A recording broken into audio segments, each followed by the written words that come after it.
bia nè đi bàn từ tơ mất nam soi bàn tới mặt đơm mìa cái đồng chặt mình sẽ bài ó tích nà thế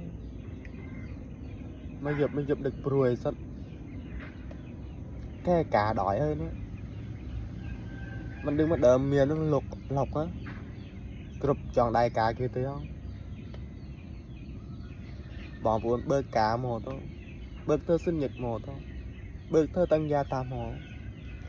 tụi nam cõi thơ không chạy cái nhà thơ cũng thơ tròn cái nhà bếp tụi ở đi bắn nhưng mà rồi xe soi mình cầm lặng thơ không bớt mồ thơ nào bằng vốn tụi nam nữa nghe nhưng thơ sinh nhật cuốn nhưng ôi bởi miền chùm nính tích tuổi yên đó nhưng tình tết mà đầm liệt tục tiết